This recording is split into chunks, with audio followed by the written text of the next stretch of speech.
It's never too late to get started. And my guest today showed me that I could build a business that serves me and not have to just be in my business all the time.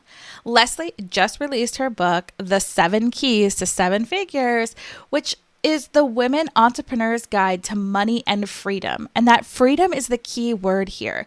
She has built multiple 7-figure businesses. And guess what? She still has time for the things that she enjoys. It's not all hustles, but this is designed for the go-getters like you who want to scale your business without sacrificing your peace of mind and your fun. So without further ado, welcome Leslie. Welcome to the Feed Your Business with Love podcast with your host, Jen Dragonette. You are about to experience a tsunami of self-love in your life and business because you have too much magic inside to just be a ripple. It's time to let go of society's standards and own who you really are. Your unique story is what makes you magical. Own it. If you want to build that business that you dream of that provides you with the fun and freedom you desire, it must start from within. Self-love is the key to success. It's time to unleash the magic inside by being your true self and watch your life and business unfold into something magical. All right, let's go. To the podcast, Leslie. I'm really excited because you are doing something that I just did a month ago that the audience is very familiar with, but you are launching a new book and I can't wait to talk about it and dig in because I think it's going to be so powerful for so many people and you're really going to create an impact with this. So welcome to the show. Thank you. Thank you. Thank you. Thank you. We're both book lovers. I think people who like to write books are also people who love to read books, right? Are you a reader as well? I am not. I'm an audiobook girl. How about that? I love books, but I'm an audiobook girl. I have a little bit of a learning disability, so sometimes the words on the pages get too jumbled up. So I like to audiobook and read along with it at the same time. But yes, I love books. Yeah, I hear many people do that. So whether you're reading it or listening to it, it's just like the consuming of books is like, I don't know, so satisfying. I love it. And I've always been a big reader. I back when I was 17 years old, which is a really long time ago, I wanted to write a book and I didn't write a book, but I had this like feeling like it would be so cool to write a book. So it's something that's kind of been inside of me for a really, really, really long time. And when COVID hit, what happened was that I met somebody who knew somebody who was launching a writing program called Book Doulas. It was Christine Carlson and Deborah Evans together. Christine is behind the brand Don't Sweat the Small Stuff, which is pretty famous. So she's the one who launched the program. And when I heard about it, I thought, you know what, I'm just going to do it. I'm going to join this program, this writing program, and get started. And that's kind of how the book happened. I knew from the beginning I really wanted to write the book and that I was going to go as far as I possibly could, because a lot of people start programs like that, writing programs like that, and then they don't finish. In fact, almost everyone in my group never finished. I mean, never wrote a book is what I mean. So I was really motivated to do it, and I did, which is pretty cool. Yeah, that's really exciting. And the fact that there are so many people that have that story, like when I was really young, I wanted to write a book.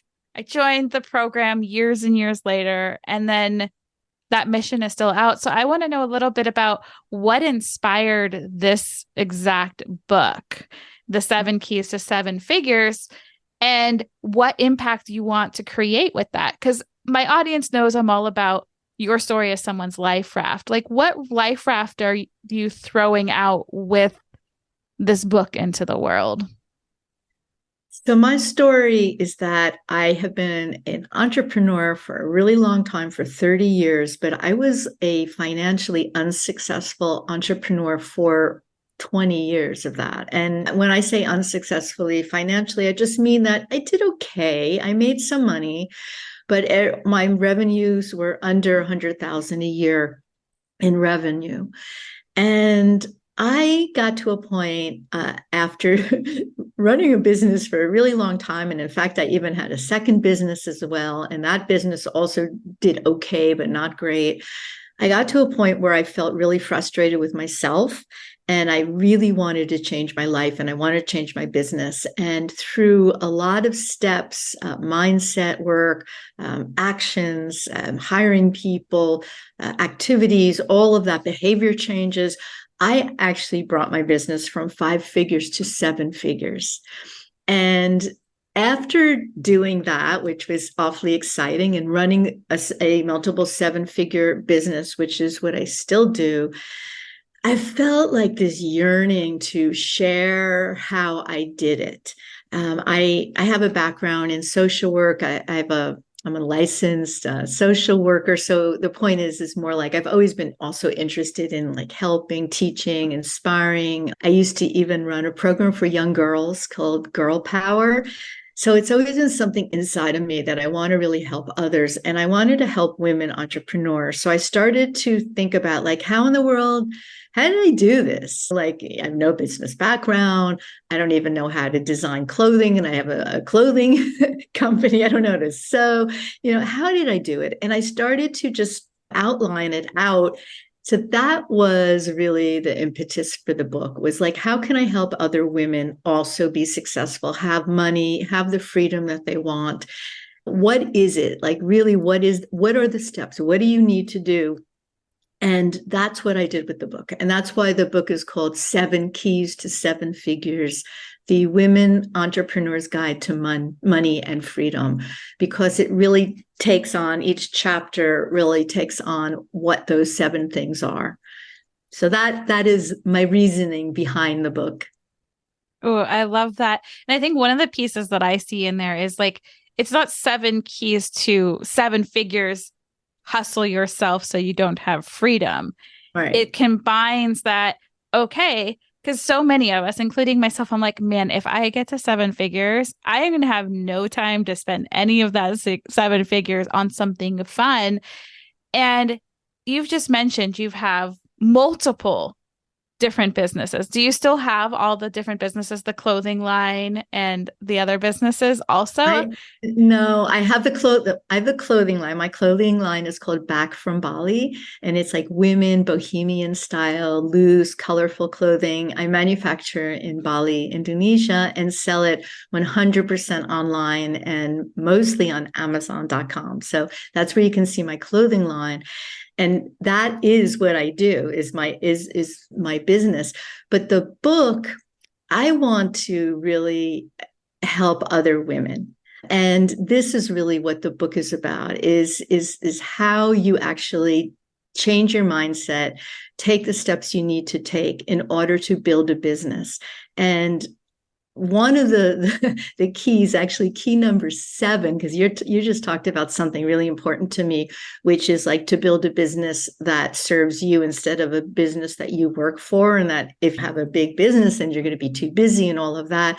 So I really don't believe in thinking that way or living that way. And key number 7 of the book is actually called non-doing and stopping, because it really is in stopping, in taking time for yourself, for your spirit, for like what's important to you. It's only in moments like that, or days like that, or weeks like that, or hopefully months like that, that you could even feel what it is that you want to be doing or how you need to change your business. Otherwise, we're just like following a to-do list all the time and being really busy. And we don't want to do that. And this is the whole point of the book. Women, we need freedom. This is really what women need: freedom to pick their kids up when they need to, take a vacation when they want to, wake up when they want to. All of these things is what women really, really need. And I believe, and I put it into action, that it's possible to build a big business that has high revenue without it running your life and still having a balance, somewhat of a balance. Yeah. And I think that word balance gets such, I don't know, there's like this negative context to it. I feel it's like you hear this balance. And it, to me, I'm like, okay, I'm striving for it, but I'm probably in those first 20 years of your entrepreneurship journey where I'm like, I can't balance because if I stop this hustle, everything's going to fall apart. There's times to push and there's times not to push. And there's spring and there's fall and there's winter and there's summer. And it's the same for us humans and especially for women who have our own cycles. So when you're starting a business and you're in your early years, it's the time to really push. And I did, and I worked long hours and weekends and all of those things.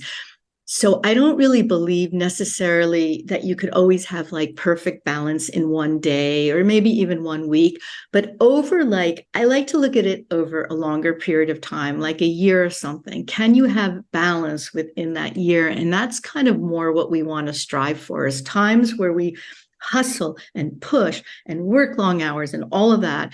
And then there's times where we can stop and be more empty and focus more on just being rather than constantly doing. So I think the balance thing is a really good question. In fact, in my book, I do think I wrote something about in a paragraph that forget about balance. Like, don't think that this is something you have to be doing all the time, because it will drive you crazy if you're always like, oh, my day has to be perfectly balanced.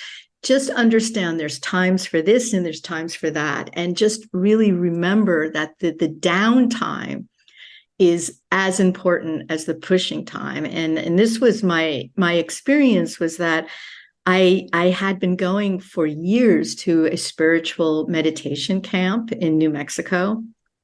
And during the years that my business went really skyrocketed year after year, when it went higher and higher and higher, I did not stop going to that camp. Those rising sales that I had and the business becoming more profitable happened during the years that I continued to stop working. And I just think this is really important for us to remember, that this is actually possible. Yeah. I think you just brought up a good point also, is that it didn't happen overnight. Like, you didn't go from making less than 6 figures to 7 figures. You had to make those shifts. You had to commit to, like, I do need a break. And I think for me, I forget that all the time. Like, I'm just going to hustle for the next 50 years and then I'll die. Like, I'll make this work. I won't have a life, but I'll make this work. And I'm finding now, like, the more I allow myself to go do fun things, the more inspired I am to show up. Oh, yeah. So important. I personally try not to start working until 12, because I can now, and work really no more than kind of 5 hours. This is or less. And making sure, I said to my husband the other day, like, I want to make sure that every day we have fun. There's some fun, like, no matter what it is, go to the beach because we live near the beach, or play pickleball, which is we're both obsessed with these days, or whatever fun is to you is so important in your day, to make sure you have that fun too, because then everything else will work better for you. Oh, yeah, 100% agree. So I have to know, because it's something that came up for me while I was writing my book, is what did you learn or relearn as you were writing the book? As I was writing the book, I was like, oh my goodness, I forgot about that.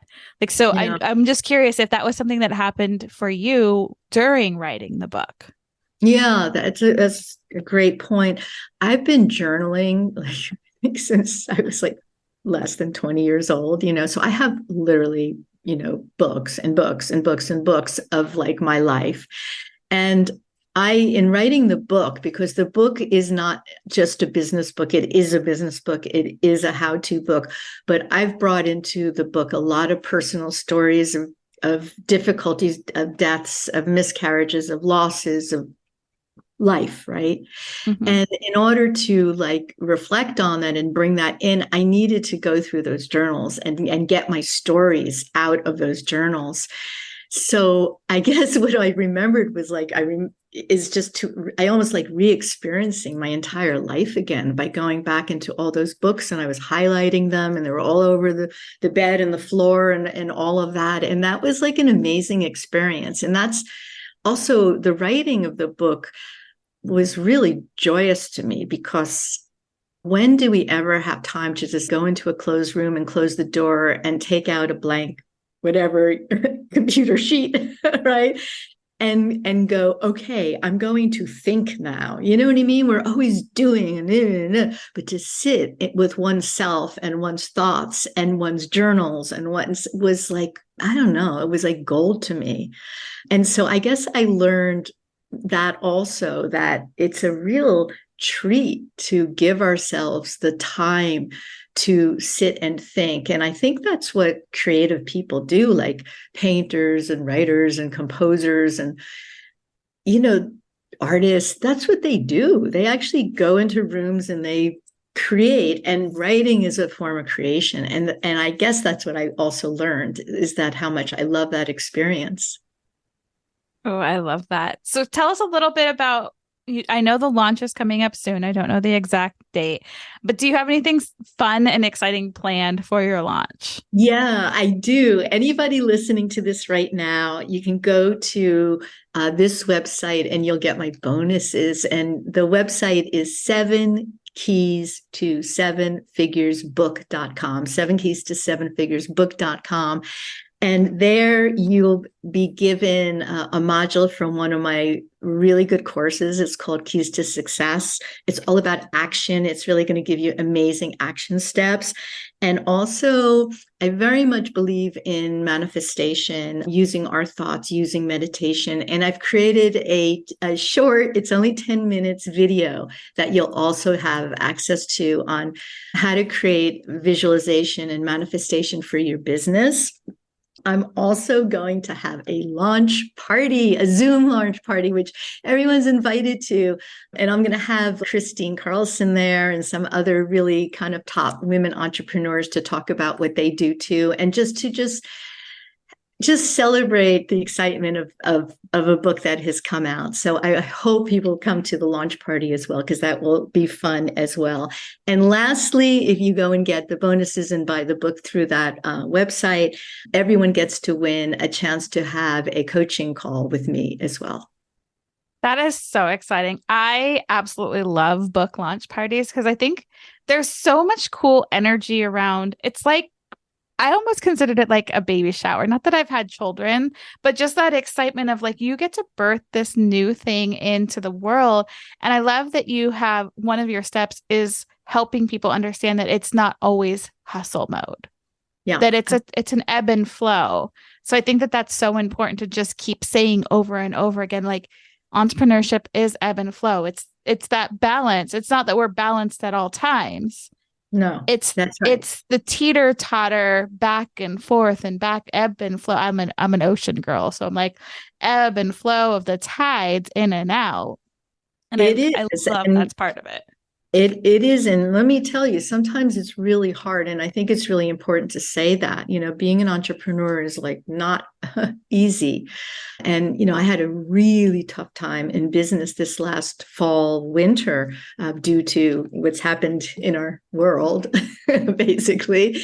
And as many people have, and it isn't easy. But what entrepreneurism is it's like a PhD in self-development in all ways, because you have to become the CEO of everything. You have to learn all aspects of the business, from bookkeeping to sourcing, it depends on what your business is, to working with your mindset, to working with, like, if you're going to hire people and your relationship with the people, and what happens when you don't make any money, and what happens, in the feeling inside yourself, and how you deal with that, and how you deal with stress. And it's just, you're always working on yourself and your business, which is a way of working on yourself.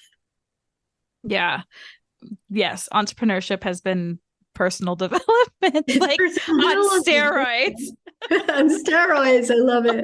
I love it. Yeah, totally. Yeah. That's absolutely true. So I want to know, like, now that this book is out, what do you envision for 7 Keys to 7 Figures? Like, what impact do you want it to make? I mean, like, we know you want to impact women, but I always like to ask people, like, what's your vision around this beautiful thing that you're birthing into the world? I have personally experienced it and still experience that women are not taking money seriously enough in their lives. And women are at a disadvantage when they don't have control over their money and the ability to make their own money and be independent and stand on their own feet. And there is still in our world, in our culture, and even with young women, not taking it seriously enough that it is up to you to be responsible for your life and to be responsible for your financial life and not to depend on anybody, not a husband or a wife or a parent or absolutely anyone. I want to wake women up with this book is really what I want to do. I want women to be able to stand on their feet and to say, I love money and I am going to make money in order for me to have opportunities and freedom in my life. And this is really the message I want to get across almost more than anything else is this is not a hobby to have a business, nor should it ever be a hobby. This is your life.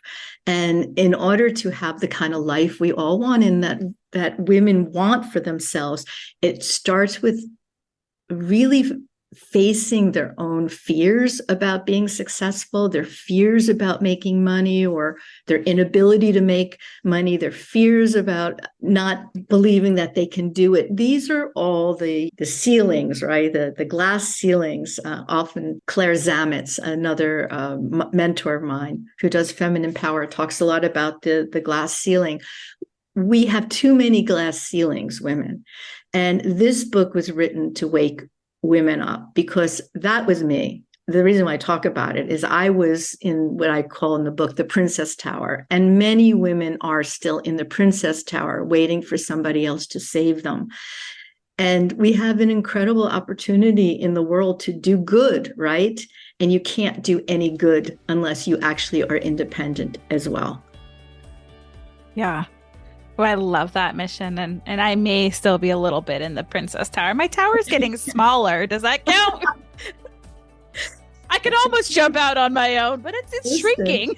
It's okay because this is still the movies we're seeing. This is still what we were told by our families. This is still a value. You know, you marry a rich guy, you know, this is still so much in our culture, even though there are changes, but it's okay that you say that. I was in it until I was 55 years old. That is my story in my book, is that I was completely in it until then. So it's never too late.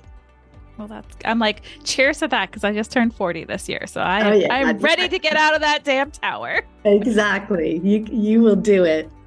So I'm really excited. I mean, thank you very much. You just 7 Keys to 7 Figures book.com, and then everyone gets the bonuses that way. Would love everyone's support in coming to the launch party too. It's going to be, I don't know when this is airing, but it's going to be September 26th at 12 o'clock Eastern time.